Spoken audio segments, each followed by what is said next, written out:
അസ്സലാമു അലൈക്കും. കാലാവസ്ഥ നല്ല ചൂടാണ്. ഭക്ഷണം കഴിച്ച് വിശ്രമത്തിൻ്റെ സമയമാണ്. അപ്പോൾ നിങ്ങൾ ഒന്ന് മാനസികമായി ശാരീരികമായി ഉണർന്നില്ലെങ്കിൽ ക്ലാസ് മുന്നോട്ട് കൊണ്ടുപോകാൻ പ്രയാസം. അപ്പോൾ നിങ്ങൾ എന്നോട് സഹകരിക്കണം. തയ്യാറല്ലേ? പോരാ, നിങ്ങൾ റെഡിയാണോ?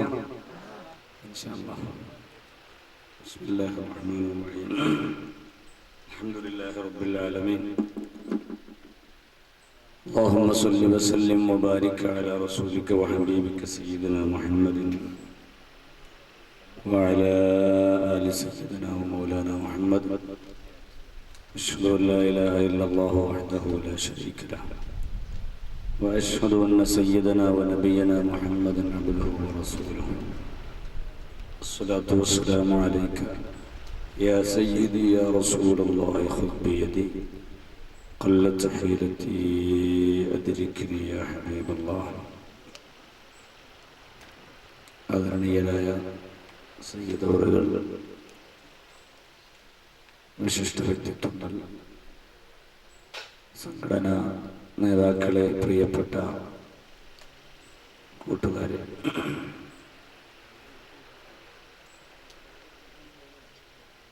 യൂണിറ്റ് സമ്മേളനത്തിലെ ഒരു പ്രധാന സെഷനാണ് വിദ്യാർത്ഥി സമ്മേളനം.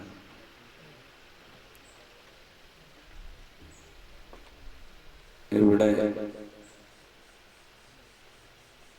നിങ്ങൾക്ക് നിങ്ങളുടെ വിദ്യാർത്ഥി ജീവിതത്തിൽ ധാർമ്മികമായും ഭൗതികമായും രണ്ട് തലത്തിലുമുള്ള ഉയർച്ചക്ക് വഴിയൊരുക്കുന്ന ചിന്തകൾ പകർന്നു തരുന്ന രണ്ട് ക്ലാസുകളാണ് നിർദ്ദേശിക്കപ്പെട്ടിട്ടുള്ളത്. അതിൽ ഒന്നാമത്തെ പാർട്ട് ജയപഥം എന്ന ശീർഷകത്തിൽ നിന്നുകൊണ്ട്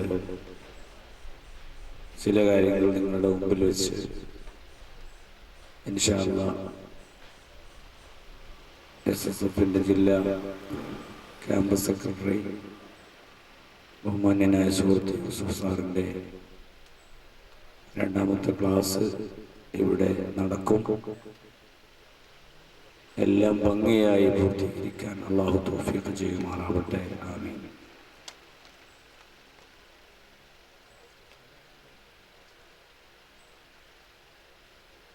മഹാനായ സുൽത്താനുൽ ഹിന്ദ് ഖാജ മുഈനുദ്ദീൻ ചിശ്തി അജ്മീരി ഖദ്ദസല്ലാഹു സിർറഹുൽ അസീസ് കേട്ടിട്ടില്ലേ നിങ്ങൾ? എവിടെയാണ് മഹാനവറുകൾ ഇപ്പോൾ ജീവിച്ചിരിക്കുന്നത്?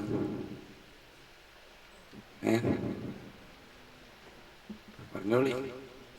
റേഡിയോ വരണമാതിരി ഇങ്ങനെ പറഞ്ഞാൽ ഈ സമയത്ത് ക്ലാസ് മുന്നോട്ട് കൊണ്ടുപോകാൻ പറ്റില്ല. അതുകൊണ്ടാണ് ഞാൻ ചോദിക്കുന്നത്. അറിയെങ്കിൽ പറയാം, അല്ലെങ്കിൽ അങ്ങനെ ആയിരിക്കും എന്ന് തോന്നുന്നുണ്ടെങ്കിൽ പറഞ്ഞോളി. തെറ്റിയ പ്രശ്നമില്ല, നമ്മൾ തമ്മിലല്ലേ. ഖാജാ തങ്ങള് ഇന്ന് ഭൗതിക ലോകത്ത് ഹയാത്തിലില്ല, ഉണ്ടോ? ഫാത്തായി പോയിട്ടുണ്ട് വർഷങ്ങൾക്ക് മുമ്പ്. എവിടെയാണ് മഹാനവറുകളുടെ ദർഗയുള്ളത്? അവിടുത്തെ അന്ധവിശ്രമ കേന്ദ്രം എവിടെയാണ്? അജ്മീരിൽ പോയ ആളുകൾ ആരെങ്കിലും ഈ കൂട്ടത്തിലുണ്ടോ? ഒന്ന് കൈ ഒന്നിച്ചട്ടെ. ഉണ്ട്, ഒരാളുണ്ട്, രണ്ടാളുണ്ട്. ഇൻഷാ അല്ലാഹ് അജ്മീരിൽ നമുക്ക് പോകണം. അല്ലാഹു തൗഫീഖ് ചെയ്യുമാറാവട്ടെ. ഇന്ത്യയിലെ ഒരു മദീന തന്നെയാണ് മഹാനായ സുൽത്താൻ ഹിന്ദിന്റെ അന്ധവിശ്രമ കേന്ദ്രമായ അജ്മീർ ദർഗാ ഷരീഫ്. മഹാനായ ഖാജ തങ്ങൾ ഇന്ത്യയിലേക്ക് വരുന്നതിൻ്റെ പിന്നിൽ ഒരു വലിയ ചരിത്ര പശ്ചാത്തലമുണ്ട്. മഹാനവറുകൾ ജനിക്കുന്നത് ഖുറാസാൻ എന്ന് പറയുന്ന പ്രദേശത്താണ്. ഖുറാസാനിൽ മഹാനവറുകൾ ജീവിച്ചുകൊണ്ടിരിക്കുന്ന ഒരു കാലം 18-ാമത്തെ വയസ്സിൽ നല്ല വിദ്യാർത്ഥിത്വത്തിന്റെ ഏറ്റവും നല്ല ഒരു മുഹൂർത്തമാണല്ലോ 18, 19, 20 വയസ്സ്. ജീവിതത്തിലെ ടേണിംഗ് പോയിന്റ് എന്ന് വിശേഷിപ്പിക്കാവുന്ന പ്രായമാണെന്നൊക്കെ. 18-ാമത്തെ വയസ്സിൽ മൊയ്നുദ്ദീൻ എന്ന് പറയുന്ന ഈ ചെറുപ്പക്കാരൻ, അദ്ദേഹത്തിന്റെ പിതാവ് മരണപ്പെട്ടു. ഒരു മാസം കഴിഞ്ഞപ്പോഴേക്ക് തനിക്ക് താങ്ങും തണലുമായിരുന്ന ഉമ്മയും മരണപ്പെട്ടു. അപ്പൊ ഉമ്മയും വാപ്പയും മരണപ്പെട്ട് ഏകാന്തനായി, അനാഥനായി മൊയ്നുദ്ദീൻ റളിയല്ലാഹു അൻഹു മഹാനവറുകൾ ജീവിക്കുകയാണ്. അദ്ദേഹത്തിന് ഉപ്പയിൽ നിന്ന് അനന്തരമായി കിട്ടിയിട്ടുള്ള സ്വത്ത്, അതിലേറ്റവും പ്രധാനപ്പെട്ടത് ഖുറാസാനിലെ പ്രസിദ്ധമായ ഒരു തോട്ടമാണ്. ഖുറാസാനിലെ ഏറ്റവും പ്രസിദ്ധമായ ഒരു തോട്ടമുണ്ട്. സമ്പൽ സമൃദ്ധി നിറഞ്ഞു നിൽക്കുന്ന ഒരു തോട്ടം. നാട്ടുകാർക്കൊക്കെ വലിയ താല്പര്യമുള്ള തോട്ടാണ്. വലിയ പേരും പ്രശസ്തിയുള്ള തോട്ടാണ്. അസൂയ തോന്നിപ്പിക്കുന്ന തരത്തിൽ നല്ല വരുമാനം ലഭിക്കുന്ന തോട്ടാണ്. ആ തോട്ടമാണ് ആർക്ക് അനന്തരമായി കിട്ടിയത്? മുഈനുദ്ദീൻ റളിയല്ലാഹു അൻഹുവിന് കിട്ടിയത്, പിതാവിൽ നിന്ന് അനന്തരമായി കിട്ടിയത്. അദ്ദേഹം ആ തോട്ടം പരിപാലിച്ച് ഇങ്ങനെ ജീവിക്കുകയാണ്. അങ്ങനെ ഒരു ദിവസം തോട്ടത്തിൽ ജോലിയൊക്കെ ചെയ്ത് ക്ഷീണിച്ചപ്പോ ഒരു മരത്തിൽ ഇങ്ങനെ ചാരി ഇരുന്നിട്ട് അദ്ദേഹം ഇങ്ങനെ ആലോചനയിൽ മുഴുകുകയാണ്. വെറുതെ ഇരിക്കുമ്പോ പല ആലോചനയും വരുമല്ലോ, അല്ലേ? വെറുതെ ഇരിക്കുമ്പോ പല വിധത്തിലുള്ള ആലോചനകളും വരും. ചിലപ്പോ അങ്ങനെയുള്ള അത്ര പ്രസക്തമല്ലാത്ത ആലോചനകളിൽ നിന്ന് വലിയ പ്രസക്തമായ ആശയങ്ങളും ഉയർന്നു വരാറുണ്ട്.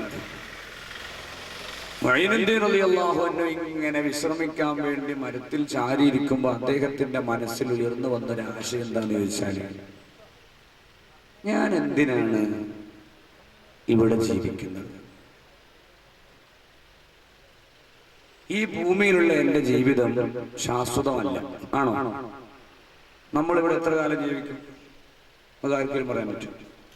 ഇല്ല, ആർക്കും പറയാൻ വയ്യ നമ്മൾ എത്ര കാലം ഈ ഭൂമിയിൽ ജീവിക്കും എന്ന്. എന്നാൽ നമ്മുടെ മരണത്തിന്റെ ഡേറ്റ് ഫിക്സഡ് അല്ലേ? നമ്മുടെ മരണം എന്ത് സംഭവിക്കുമെന്ന് കൃത്യമായി തീരുമാനിക്കപ്പെട്ടതല്ലേ? ആണ്. ഞാൻ നിങ്ങളൊക്കെ എത്ര കാലം ജീവിക്കുമെന്നും ഏത് സെക്കൻഡ് വരെ ഈ ഭൂമിയിൽ ജീവനോടെ ഇരിക്കുമെന്നത് സൃഷ്ടാവായ അള്ളാഹു തീരുമാനിച്ച് റെഡിയാക്കി വെച്ചിട്ടുണ്ട്. അതിനിങ്ങനെ കൊല്ലം മീറ്റിംഗ് കൂടിയിട്ട് കൊല്ലം ആരൊക്കെ പിടിച്ചിട്ടത്, ഈ കൊല്ലം ആരൊക്കെ മരിപ്പിക്കേണ്ടത് എന്നൊക്കെ തീരുമാനിക്കേണ്ട സംഗതി ഉണ്ടോ? ഇല്ല.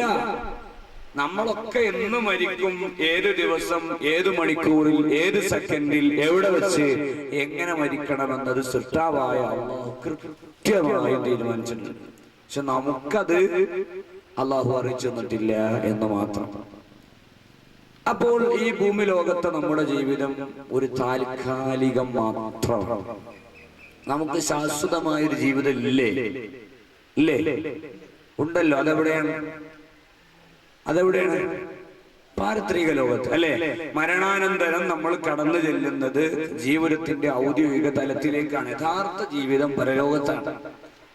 ആ പരലോക ജീവിതത്തിലേക്ക് ഞാൻ എന്താണ് ഒരുക്കി വെച്ചത്? മൊയ്നുദ്ദീൻ എന്ന് പറയുന്ന ഈ ചെറുപ്പക്കാരൻ ഇങ്ങനെ ചിന്തിക്കുകയാണ്. ഞാൻ ഈ തോട്ടം പരിപാലിച്ച് ഇങ്ങനെ ജീവിച്ചാൽ എനിക്കൊരുപാട് കാശ് ഉണ്ടാക്കാൻ പറ്റും. നല്ല വരുമാനമുള്ള തോട്ടല്ലേ? അപ്പൊ നല്ല സമ്പന്നനാവാം, ലക്ഷപ്രഭു ആവാം, കോടീശ്വരനാവാം. പക്ഷേ ഇന്ന് ഞാനങ്ങ് മരിച്ചാൽ എന്റെ ഖബറിലേക്ക് ഈ തോട്ടത്തിൽ നിന്ന് വല്ല വരുമാനവും വരൂ? ഇല്ലല്ലോ. മരണത്തിന് പ്രായത്തിന്റെ വ്യത്യാസമൊന്നുമില്ല. ഇന്നിപ്പോ ഞാൻ ഒരു ഉച്ച സമയത്ത്, ഒരു 12 മണി സമയത്ത് വാട്സപ്പിൽ ഒരു മെസ്സേജ് കണ്ടു. എന്താണ്? കോഴിക്കോട് ജില്ലയിലെ നല്ല SSFന്റെ ഒരു പ്രവർത്തകൻ, 27 വയസ്സ് പ്രായമുള്ള ഒരു കൂട്ടുകാരൻ, അദ്ദേഹം ഇന്ന് രാവിലെ ഒരു വാഹനാപകടത്തിൽ മരണപ്പെട്ടിരിക്കുന്നു.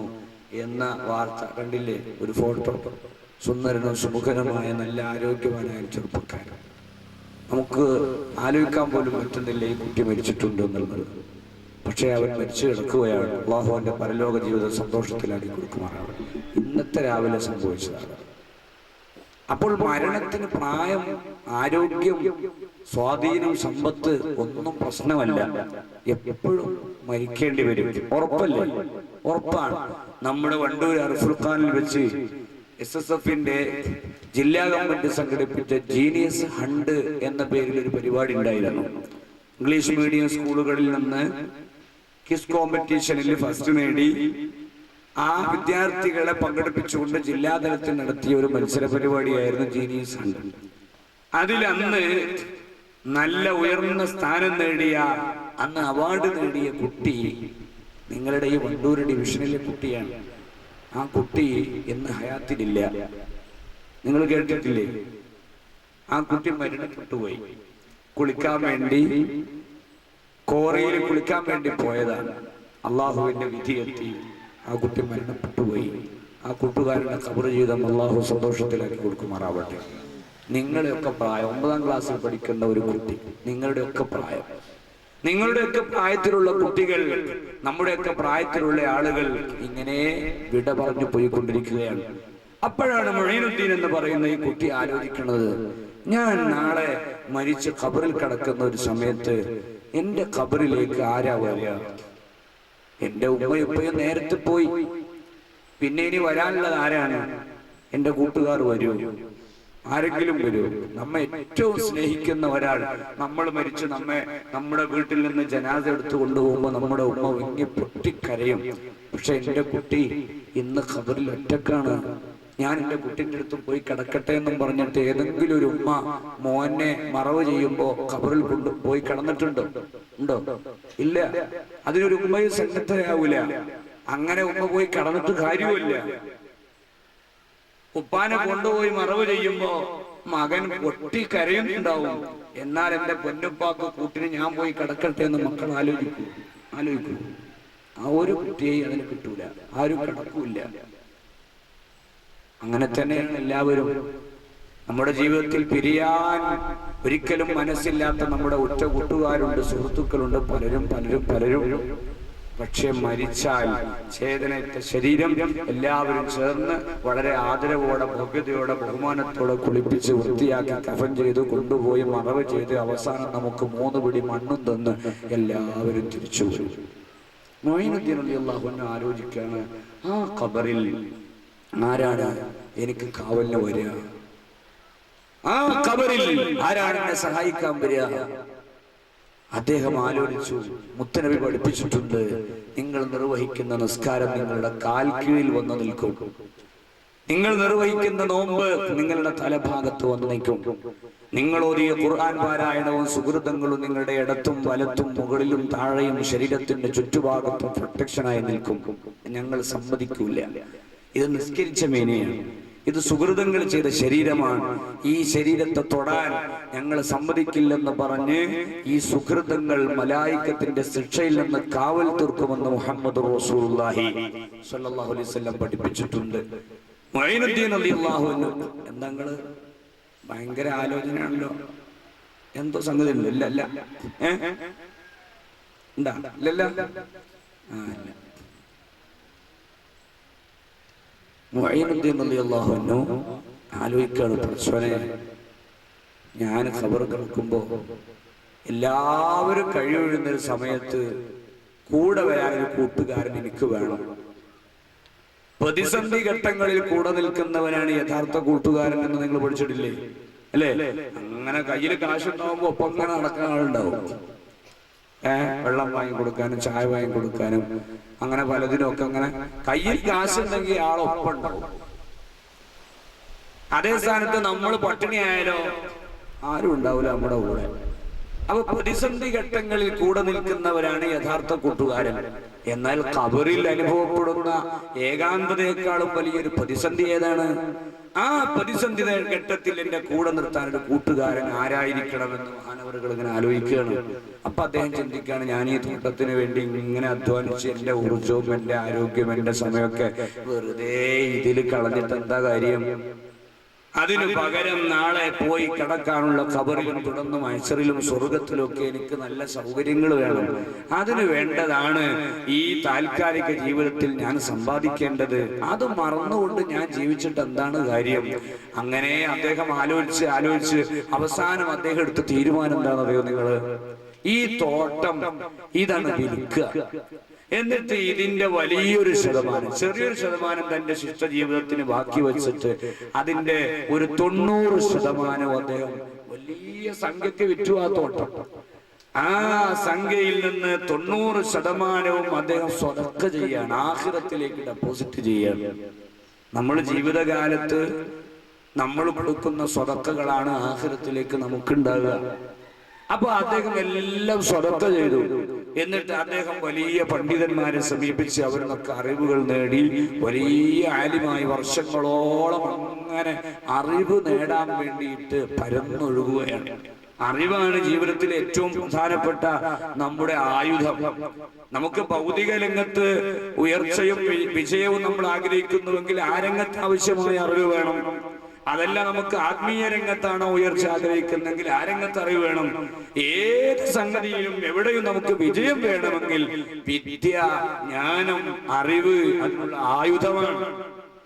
അപ്പൊ അതുകൊണ്ട് തന്നെ ഖാജ റളിയല്ലാഹു അൻഹു മഈനുദ്ദീൻ എന്ന് പറയുന്ന ഈ ചെറുപ്പക്കാരൻ നന്നായി പഠിച്ചു, വലിയ പണ്ഡിതനായി അദ്ദേഹം അതാ പരിശുദ്ധ ഹറമിൽ ചൊല്ലുന്നു. ഹറമിൽ നിന്ന് ഒരുപാട് കാലം ഇബാദത്ത് ചെയ്തു കൂടുന്നു. അവിടെ നിന്ന് പിന്നീട് മുത്തുനബി സല്ലല്ലാഹു അലൈഹി വസല്ലമ തങ്ങളുടെ സൗരത്തിലേക്ക് ചെല്ലുകയാണ്. മദീനത്ത് കൂടാണ് അദ്ദേഹം തീരുമാനമെടുക്കുകയാണ്, ഇന്നുള്ള കാലം ഈ മദീനത്ത് ഇങ്ങനെ ജീവിക്കുക. നബി തങ്ങളുടെ മേൽ സ്വലാത്തും ചൊല്ലി മൗലിദ് ഓതി ഖുർആൻ ഓതി നിസ്കരിച്ച് എന്തൊരു സന്തോഷമാണ്. വേറെ ഒന്നും ചിന്തിക്കാനില്ല, മക്കളെ നോക്കാനില്ല, കുടുംബം നോക്കാനില്ല, ഒരു ചുറ്റുപാടുമില്ല. അദ്ദേഹത്തിന് എത്രയേ ഉള്ളൂ, ഇങ്ങനെ ഇബാദത്ത് ചെയ്ത് ഇവിടെ കൂടാനും തീരുമാനിച്ച് മദീനത്ത് ഇങ്ങനെ കഴിയുന്ന സമയത്താണ് നബി സല്ലല്ലാഹു അലൈഹി വസല്ലം തങ്ങൾ സ്വപ്നത്തിൽ വന്നു. സ്വപ്നം കാണാൻ നബി തങ്ങൾ പറഞ്ഞു, മഈനുദ്ദീൻ, നിങ്ങൾ ഇവിടെ ഇരുന്നാൻ പറ്റൂല. നിങ്ങൾ ഒരുപാട് അറിവ് നേടിയ മനുഷ്യനാണ്. നിങ്ങൾ നേടിയെടുത്ത ഈ അറിവിന്റെ വെളിച്ചം കിട്ടാത്ത കുറെ ആൾക്കാർ ലോകത്തിന്റെ പല ഭാഗങ്ങളിലുണ്ട്. പ്രത്യേകിച്ച് ഇന്ത്യയിൽ ഇസ്ലാമിക പ്രബോധനം എത്താത്ത സ്ഥലങ്ങളുണ്ട്. അതുകൊണ്ട് ഞാൻ നിങ്ങളെ ഇന്ത്യയുടെ സുൽത്താനായി, ഇന്ത്യയുടെ ചക്രവർത്തിയായി നിങ്ങളെ ഞാൻ നിയോഗിക്കുകയാണ് എന്ന് പറഞ്ഞുകൊണ്ട് മഹാനായ ഖാജാ തങ്ങളെ അൻത സുൽത്താനുൽ ഹിന്ദ്, നിങ്ങൾ ഇന്ത്യൻ ചക്രവർത്തിയാണ് എന്ന് പറഞ്ഞിട്ട് ഖാജാ തങ്ങളെ മുത്തുനബി സല്ലല്ലാഹു അലൈഹി വസല്ലം തങ്ങളാണ് ഇന്ത്യയിലെ ഇന്ന് അറിയപ്പെടുന്ന അജ്മീർ എന്ന് പറയുന്ന പ്രദേശത്തേക്ക് പറഞ്ഞയച്ചത്. അങ്ങനെ ഖാജാ തങ്ങൾ ഇവിടെ വന്നു, ഇസ്ലാമിക പ്രബോധനം നടത്തി, ഒരു വലിയ വൃന്ദത്തെ ഇസ്ലാമിക ആദർശത്തിലേക്ക് കൊണ്ടുവന്നു മഹാനായ ഖാജാ തങ്ങൾ. അവിടുത്തെ ഉറൂസിന്റെ ആണ്ടിന്റെ മാസമാണ് പരിശുദ്ധമായ ഈ റജബ് മാസം. അല്ലാഹു അവിടുത്തെ ദറജ ഉയർത്തി കൊടുക്കുമാറാവട്ടെ. അവിടുത്തെ ബറക്കത്ത് കൊണ്ട് നമ്മുടെ ദീനീ പ്രവർത്തനത്തിന് അല്ലാഹു തആല കരുത്ത് ഇസ്സത്തും നൽകി അനുഗ്രഹിക്കുമാറാവട്ടെ. ഞാനിത് പറഞ്ഞത് മഹാനായ ഖാജാ തങ്ങൾ നല്ല സമ്പൽ സമൃദ്ധി കളിയാടുന്ന ഒരു തോട്ടവും സമ്പാദ്യവും ഒക്കെ ഉണ്ടായിട്ട് അതൊക്കെ ഒഴിവാക്കിയിട്ട് ദീനിന്റെ വഴിയിലേക്ക്, നന്മയുടെ വഴിയിലേക്ക് ഇറങ്ങി വന്നു. ഒന്ന്. രണ്ടാമത്തൊരു സംഗതി, അങ്ങനെ ദീനിന്റെ നന്മ നേടാൻ വേണ്ടി, അള്ളാഹുവിന്റെ പൊരുത്തവും സ്വർഗവും നേടാൻ വേണ്ടി എല്ലാം ഉപേക്ഷിച്ച് മദീനത്ത് പോയി കൂടിയ ഖാജാ തങ്ങളെ അല്ലാഹു റസൂൽ പറഞ്ഞേക്കാണ്, ഇവിടെ ഇരുന്ന് ദിക്റും സ്വലാത്തും ചൊല്ലിയാൽ മാത്രം പോരാ, ദീനീ പ്രവർത്തനം നടത്തണം, എങ്കിലേ നിങ്ങൾക്ക് സ്വർഗം പുൽകാൻ പറ്റുള്ളൂ എന്ന് പറഞ്ഞിട്ട് ഖാജാ തങ്ങൾ അവിടുന്ന് പറഞ്ഞേച്ച. അപ്പൊ രണ്ട് കാര്യങ്ങൾ ഇവിടെ കൊണ്ട് നമുക്ക് പഠിക്കാനുണ്ട്. ഒന്ന്, നമ്മുടെ ജീവിതം വളരെ താൽക്കാലികം, എപ്പോഴാണ് നമുക്ക് പോകേണ്ടി വരിക എന്ന് പറയാൻ പറ്റൂല. അപ്പൊ പോകുന്നതിന്റെ മുമ്പ് നമ്മുടെ പാരത്രിക ജീവിതത്തിലേക്ക് വേണ്ടത് നമ്മൾ സമ്പാദിക്കണം. ലോകത്ത് രണ്ട് വിഭാഗം ആളുകളെ നമുക്ക് കാണാം. ഒന്ന്, ഭൗതിക ലോകത്ത് നല്ല വിജയം കൈവരിച്ചിട്ടുള്ള ആളുകൾ, നല്ല സമ്പത്തുണ്ട്, കൊട്ടാര സമാനമായ വീട് അവർക്ക് നൽകപ്പെട്ടിട്ടുണ്ട്. നല്ല രാജകീയ പ്രൗഢിയോടുകൂടിയുള്ള വാഹനം അവർക്കുണ്ട്. എല്ലാം നൽകപ്പെട്ടു. പക്ഷേ മരിക്കുന്നതോടുകൂടി പിന്നെ അവർക്കൊന്നുമില്ല. അങ്ങനത്തെ ഒരു വിഭാഗം ഫിർഔനെ കേട്ടിട്ടില്ല? ഫിർഔന് വലിയ പ്രമാണിയായിരുന്നു, വലിയ ചക്രവർത്തിയായിരുന്നു, അധിപതിയായിരുന്നു, രാജാവായിരുന്നു. ഈ ചങ്ങായി ഓന്റെ പണത്തിന് കണക്കില്ല. ഓന് എന്തെല്ലാം വേണോ അതൊക്കെ അവനുണ്ടായിരുന്നു. ഇഷ്ടം പോലെ സമ്പത്തുള്ള കൊടുത്തു, കൊട്ടാരങ്ങളെ കൊടുത്തു, സൗകര്യങ്ങളെ കൊടുത്തു. അതുപോലെ തന്നെ ഖാറൂൻ പരമദരിദ്രനായിരുന്നു. ഖാറൂനെ കുറിച്ച് പറഞ്ഞിട്ടില്ല നിങ്ങള്? ഖാറൂനെ കേട്ടിട്ടില്ലേ? ഖാറൂൻ ആരുടെ കാലത്ത് ചോദിച്ചാളാ? മൂസാ നബി. നിങ്ങൾ ശ്രദ്ധിച്ചിട്ട് നിങ്ങൾ മറുപടി പറയേണ്ടി വരും. മൂസാ നബി അലൈഹി സ്വലാത്തു വസ്സലാമിന്റെ കാലത്ത് മൂസാ നബിന്റെ ക്ലാസ്സിൽ സ്ഥിരമായി ബന്ധീന ആളാണ് ഈ ഖാറൂൻ എന്ന ആൾ. കേട്ടിട്ടില്ലേ? പരമ ദരിദ്രനായിരുന്നു ഖാറൂൻ. പച്ച 5 വയസ്സൊക്കെ വകല്ലേ. മൂസാ നബിനോട് പറയും, നിങ്ങളൊന്ന് ഇതായിരിക്കുമോ, കുറച്ച് പൈസ ഉണ്ടാകാൻ? നമുക്ക് ആവശ്യപ്പെടാനുള്ള തന്നെയല്ലേ, കുറച്ച് പൈസ കിട്ടണം. കൊണ്ടല്ല 15,000 വന്നില്ലേ, എന്തെങ്കിലും കുറച്ച് കാശ് കിട്ടണം. എന്നിട്ട് നമ്മൾ പറയും കാശുണ്ടെങ്കിൽ ബന്ധം ഇങ്ങനെ കൊടുക്കില്ല, ജനങ്ങൾക്ക് ഇങ്ങനെ കൊടുക്കുക, വനങ്ങൾക്ക് ഇങ്ങനെ കൊടുക്കുക. കാശുണ്ടായ അതുണ്ടാവില്ല. കാശുണ്ടാടെ വരെ നമ്മൾ പറയും കാശുണ്ടായാൽ എല്ലാവർക്കും ഇങ്ങനെ കൊടുക്കുക, എന്താ സുഖം നോക്കെ. പക്ഷെ കാശ് കയ്യിൽ കിട്ടിയാൽ പിന്നെ നമ്മുടെ മാനസികാവസ്ഥ മാറും. ഖാറൂന് മൂസാ നബി അലൈഹി സ്വലാത്തു വസ്സലാമിനോട് പറഞ്ഞു, ഒന്ന് ദ്വാരക്കണം. മൂസാ നബി പറഞ്ഞു, വേണ്ട ഖാറൂനെ, വെറുതെ ഈ വേലിമ കിടക്കുന്നത് തോളിക്കെടുത്തിടാൻ നിൽക്കണ്ടെന്നും പറഞ്ഞിട്ട് സമാധാനിപ്പിച്ചു വലുപ്പഴും. പക്ഷെ അദ്ദേഹം പിന്നെയും വല്ലാതെ പ്രയാസപ്പെടുമ്പോ പിന്നെയും ദ്വാരക്കാൻ പറയും. അങ്ങനെ അവസാനം മൂസാ നബി അലൈഹി സ്വലാത്തു വസ്സലാം അങ്ങോട്ട് ദ്വാരുന്നു. അല്ലാഹു തആല അയാൾക്ക് സമ്പത്ത് കൊടുത്തു. അതെങ്ങനെയാന്ന് ചോദിച്ചാല് ഈ വിവിധ ലോഹങ്ങളെ സ്വർണ്ണാക്കി മാറ്റാനുള്ള ഒരു ഐഡിയ, ഒരു കഴിവ് അല്ലാഹു തആല അയാൾക്ക് തോന്നിപ്പിച്ചു കൊടുത്തു. അല്ല വെറുതെ പൈസ ഇങ്ങനെ ഉണ്ടാവില്ലല്ലോ. ഒരു ഐഡിയ അല്ലാഹു തആല തോന്നിപ്പിച്ചു കൊടുത്തു. എങ്ങനെ ചെമ്പ്, പിച്ചള, ഇങ്ങനെയുള്ള മറ്റു ലോഹങ്ങളുണ്ടല്ലോ, വില കുറഞ്ഞ ലോഹങ്ങളെ സ്വർണ്ണാക്കി മാറ്റാനുള്ള ഒരു ഐഡിയ അല്ലാഹു പഠിപ്പിച്ചു കൊടുത്തു. അങ്ങനെ അയാൾ ലോകത്തുനിന്ന് കിട്ടണ ലോഹങ്ങൾ മുഴുവൻ ശേഖരിച്ചത് മുഴുവൻ സ്വർണ്ണാക്കാൻ തുടങ്ങി. പിന്നെ ഇയാൾ കോടീശ്വരനായി. അങ്ങനെ കോടീശ്വരനായി മാറിയപ്പോൾ അതിന്റെ സക്കാത്തിന്റെ വിഹിതം പോലും കൊടുക്കാൻ തയ്യാറാവാതെ അവൻ നിഷേധിയായി മാറി. അവനെ അല്ലാഹു തആല അവന്റെ സ്വത്തും ഭൂമിയിലേക്ക് ആഴ്ത്തിക്കൊണ്ടുപോയി. ഇങ്ങനെ ഒരുപാട് സമ്പന്നരും കോടീശ്വരരും കഴിഞ്ഞു പോയിട്ടുണ്ട്. അവര് ഭൗതിക ലോകത്ത് അവർ നന്നായി ആസ്വദിച്ചു. ഒരു കുറവില്ല അവർക്ക്. എന്ത് വേണോ അതൊക്കെ അവർക്കുണ്ട്. പക്ഷെ മരിക്കുന്നതോടുകൂടി പിന്നെ അവർക്ക് ഒരു സുഖമില്ല. ഖബറിൽ കടുത്ത ശിക്ഷ, മഹ്ശറിൽ ഒരു സമാധാനമല്ല. നരകത്ത് എത്തിയ പിന്നെ പറയുന്നുണ്ടല്ലോ. അപ്പൊ അങ്ങനെ ഒരു വിഭാഗം ലോകത്ത് കഴിഞ്ഞുപോയി. അതേ സ്ഥാനത്ത് മറ്റൊരു വിഭാഗം 2 ലോകത്തും സൗഖ്യവും സന്തോഷവും വിജയവും നേടാൻ കഴിയുന്ന ആളുകൾ. വിശുദ്ധ ഖുർആനിൽ അല്ലാഹു തആല പറഞ്ഞു, കം തറകൂ മിൻ ജന്നാത്തിൻ വഉയൂൻ വസുറൂഇൻ വമഖാമിൻ കരീം വനിഅമത്തിൻ കാനൂ ഫീഹാ ഫാകിഹീൻ. എത്ര ആൾക്കാരാണ് അവര് അസ്രായീൽ അലൈഹിസ്സലാത്തു വസ്സലാം അവരെ പിടിച്ചു കൊണ്ടുപോയപ്പോ എത്ര തോട്ടങ്ങളാ അവർ ഉപേക്ഷിച്ചു പോയത്. എത്ര വലിയ വലിയ കൊട്ടാരങ്ങളും മണികാളികളുമാണ് അവർ ഉപേക്ഷിച്ചു പോയത്. എത്ര സൗകര്യങ്ങളാണ് ഉപേക്ഷിച്ചു പോയത്. പക്ഷെ ആഖിറത്തിൽ അവർക്കൊന്നുമില്ല. അതേ സ്ഥാനത്ത് മറ്റൊരു വിഭാഗം 2 ലോകത്തും അവർക്ക് സന്തോഷമാണ്. അതാണ് ഖുർആൻ പറഞ്ഞത്, വമിനൻ നാസി മൻ യഖൂലു റബ്ബനാ ആതിനാ ഫിദ്ദുനിയ ഹസന വഫിൽ ആഖിറതി ഹസന. ജനങ്ങളിൽ ചില ആളുകളുണ്ട് 2 ലോകത്തുമാണ് സന്തോഷം. ദുനിയാവില് മാത്രമല്ല ആഖിറത്തിലും വിജയിക്കണം. ആഖിറത്തിൽ മാത്രമല്ല ദുനിയാവിലും വിജയിക്കണം. 2 ലോകത്തും നമുക്ക് സന്തോഷം, 2 ലോകത്തും വിജയം. ഇതല്ലേ നമ്മൾ ആഗ്രഹിക്കുന്നത്? അല്ലേ? വിജയം ആഗ്രഹിക്കുന്നവരാരുമില്ല. എല്ലാവർക്കും വിജയിക്കണം. പരീക്ഷയിൽ വിജയിക്കണം, ഇലക്ഷനിൽ വിജയിക്കണം, എല്ലായിടത്തും വിജയിക്കണം.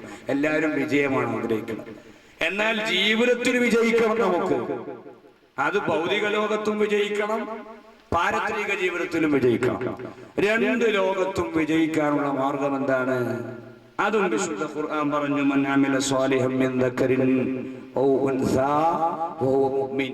വിശ്വാസിയായി നല്ല കർമ്മങ്ങൾ ചെയ്ത് ജീവിച്ചാൽ അവന് ഭൗതിക ലോകത്തും വിജയം കീഴടക്കാൻ കഴിയും, പാരത്രിക ലോകത്തും സന്തോഷത്തിന്റെ വിജയം കീഴടക്കാൻ അവന് കഴിയും. ബഹുമാനപ്പെട്ട സുൽത്താനുൽ ഉലമ ഖബറുൽ ഉലമ AP ഉസ്താദ്, അല്ലാഹു ദീർഘായുസ്സ് കൊടുക്കട്ടെ. AP ഉസ്താദിനെ കണ്ടോലല്ലേ കൂട്ടത്തിൽ? ഇല്ലേ? കേൾക്കാത്തവരെന്തായാലും ഉണ്ടാവും.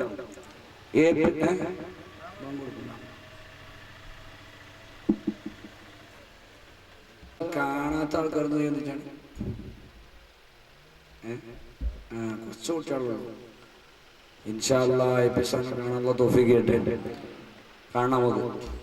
ബഹുമാനപ്പെട്ട ശൈഖുനായ AP ഉസ്താദ് കണ്ടോ നിങ്ങള്?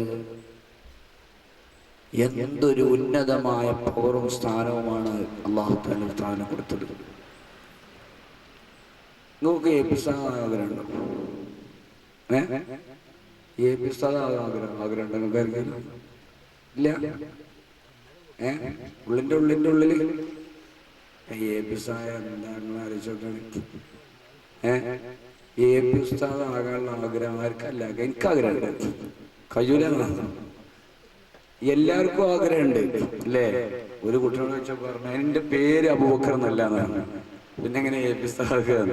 പേരെന്തെന്നല്ലല്ലോ പ്രശ്നം, പേരിലല്ല പ്രശ്നം. AP ഉസ്താദിനെ പോലെ ലോകം ഉറ്റുനോക്കുന്ന ഒരു പ്രതിഭയാവാൻ നിങ്ങൾക്ക് ആഗ്രഹമുണ്ടോ? ഉണ്ടോ? പിന്നെ എന്തിനാ ആഗ്രഹം? കാരണം സാറ് പറഞ്ഞ മാതിരി മീൻ പിടിച്ചാൻ പോകാനാ പൂതി, മണലോരാൻ പോകാൻ.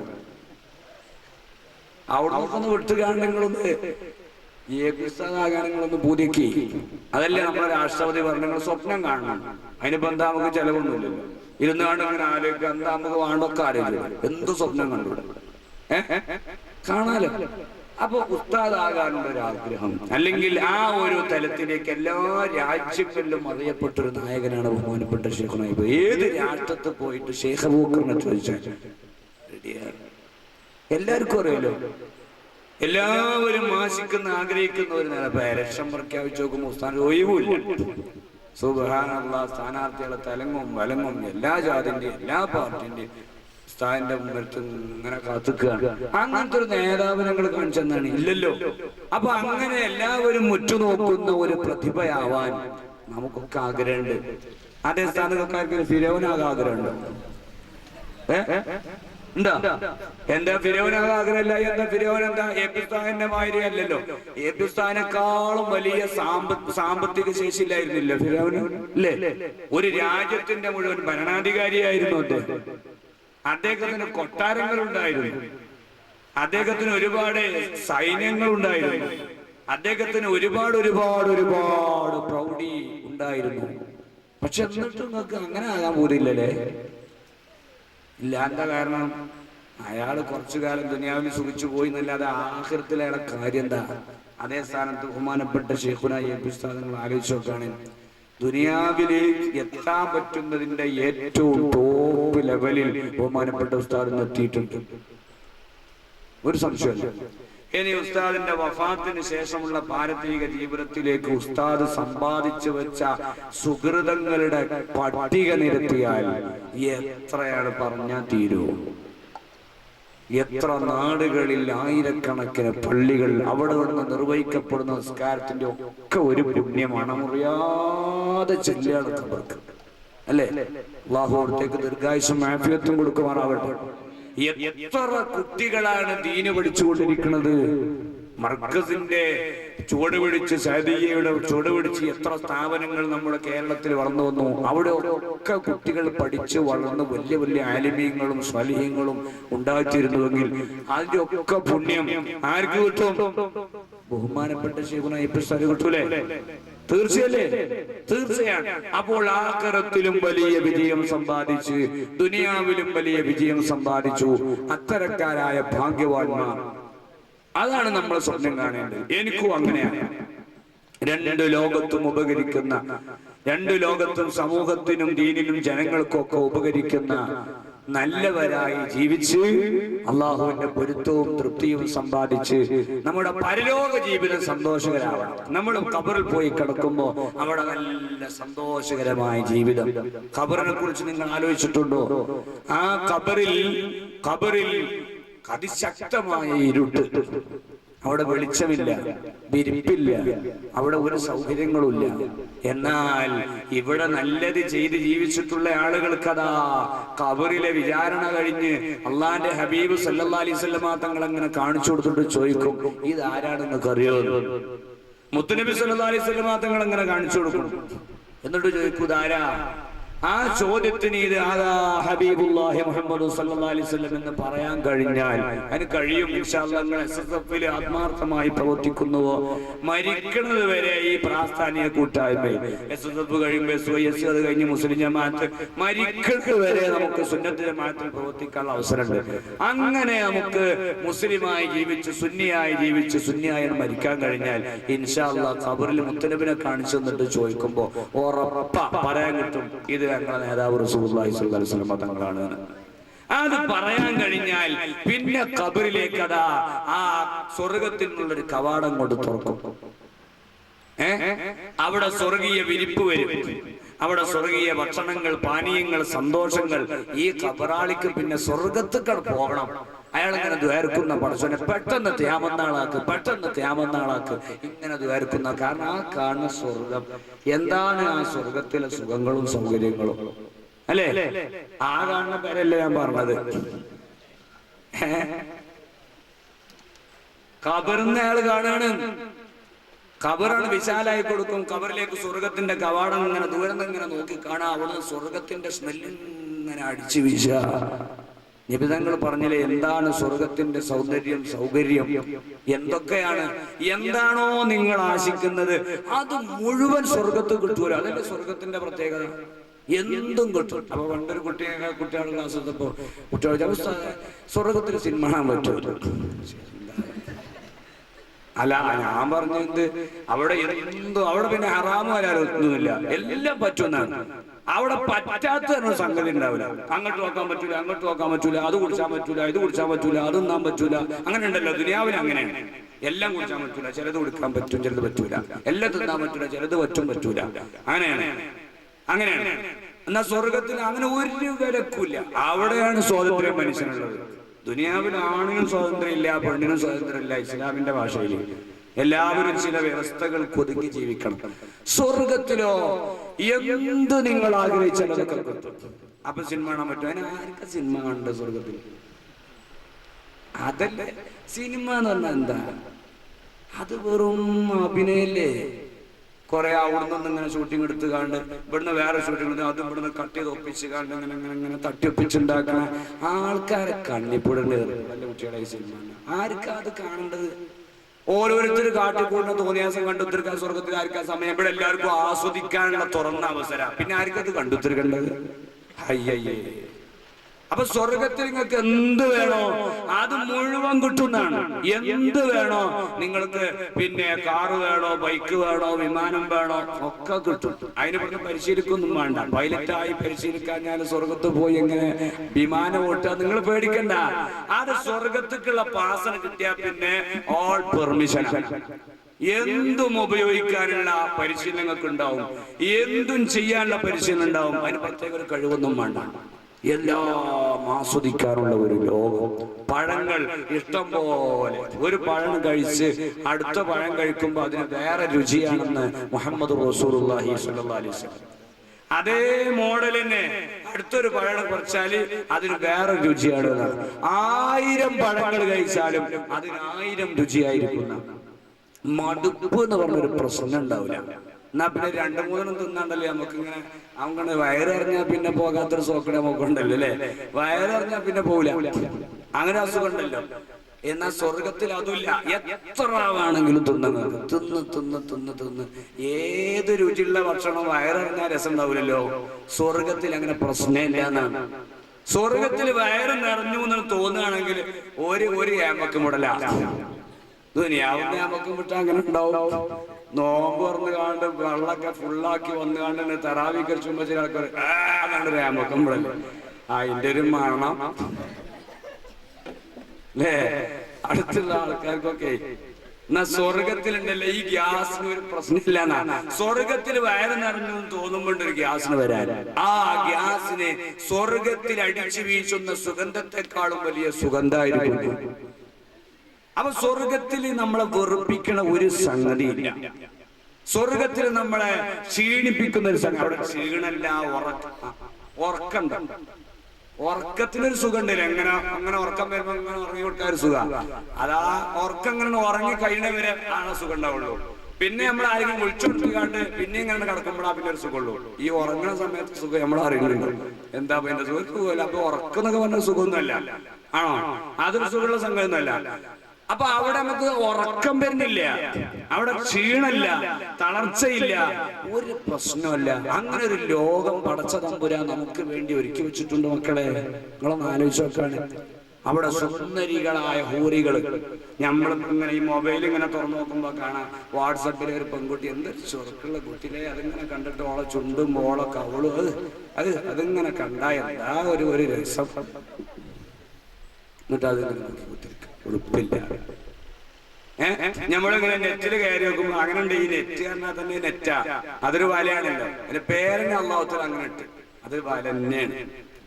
ഭയങ്കര ഏത് നമ്മൾ എത്ര നല്ല ഇസ്ലാമിക സൈറ്റിൽ പോയാലും എവിടെ പോയാലും അവിടെ എവിടെയെങ്കിലും ഒക്കെ ഉണ്ടാവും ഒരു കവാടം ശൈത്താൻ കൊണ്ടേച്ചു. അവിടെ ഒരു ലിങ്ക് ഉണ്ടാവും. അതിന് പോയി കണ്ട് വല്ല തൊട്ട ആണ് പോണ്. പിന്നെ